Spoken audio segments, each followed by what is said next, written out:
स्वयंपाक करायला चुलीजवळ बसलेली असताना भगवंताचं तिथं जाणं झालं. भगवान तिथं गेल्यानंतर भगवंताचं स्वागत त्या गोपिकेने केलं. भगवंताला बसायला वगैरे आसन दिलं. ती स्वयंपाक करत होती. भगवान तिच्या बाजूला आसनावर बसलेले होते. त्या दोघांच्या गप्पा चालल्या होत्या आणि गप्पांमध्ये वातावरण थोडं मोकळं झालं की त्या गोपिकेने भगवंताला विचारलं, कान्होबा तुला एक विनंती करू का रे, एक सांगू का? भगवान म्हणाले, सांग की, काय अडचण आहे, काय बोल ना, मोकळं बोल, काय? ते भगवंताला त्या गोपिकेने सांगितलं, हे बघ तू बासरी वाजवतोस ना, आमचं काही म्हणणं नाही. तू सकाळी वाजवतोस, काही म्हणणं नाही. तू गोकुळामध्ये वाजवतोस, आमचं काही म्हणणं नाही. माझी एक प्रार्थना आहे तुला, काय? दुपारच्या वेळेला आम्ही स्वयंपाक करताना बासरी वाजवत जाऊ नको, एवढी माझी विनंती आहे. तिने सांगितलं बरं का, मुरहर रंधन समये मा करू मुरली रवम मधुरम. भक्तिशास्त्राने चिंतन केलं. तिने सांगितलं, मुरलीधर, अरे बाबा मुरहर, अरे बाबा ते धारण करणाऱ्या, मुरली धारण करणाऱ्या देवा, तुला आमची एक विनंती आहे, काय? रंधन समये मा करू मुरली रवम मधुरम.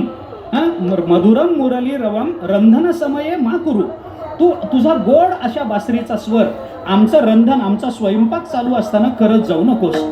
भगवंताने विचारलं, का करू न? तू कोण मला सांगणारे मी कधी बासरी वाजवावं वाजवू नये हे सांगणारी तू कोण?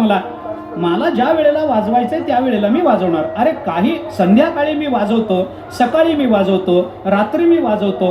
ज्या त्या वेळचे जे ते राग असतात ते त्या वेळेला वाजवावे लागतात. जर मी दुपारचे राग दुपारी वाजवलेच नाही तर मग राग राहतील कसे? असं होणार नाही. मला दुपारचे राग दुपारीच वाजवावे लागतील, संध्याकाळचे राग संध्याकाळी वाजवावे लागतील, पहाटेचे उत्तर रात्री, पहाटेचे पहाटेला असेच वाजवावे लागतील ना. मग दुपारी मला दुपारचे राग वाजवायचे असतात. ते कोणते असतात मला माहिती नसतात, पण तरी सुद्धा मला काही त्यातली गती नाही. त्यामुळे ते काय जे काही वाजवायचे राग आहेत ते मी दुपारीच तुला काय अडचण आहे मी जर दुपारी बासरी वाजवली तर? त्यावेळेला तिने काय सांगितलं ते ऐका.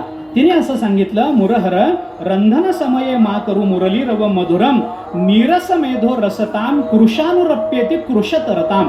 हे तिचं विधान आहे बरं का. ती असं भगवंताला म्हणाली की देवा, दुपारच्या वेळेला आमचा स्वयंपाक चालू असताना तू बासरी वाजवत जाऊ नकोस. का?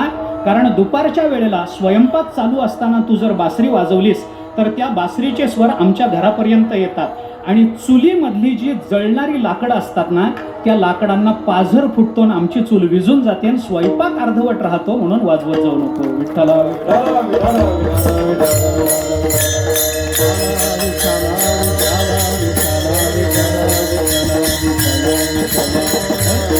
आता याच्यामध्ये ज्ञानोबारांनी काय विचार मांडलाय, त्याच्यामध्ये अतिशयोक्त अशी जी भूमिका आहे, अतिशयोक्ती म्हणत नाहीये मी, अतिशयोक्त अशी जी भूमिका असते ना, ती भूमिका ज्ञानोबारांनी कशी मांडली आपण ऐका. तो कसा उभा आहे? त्रिभंगी उभा आहे.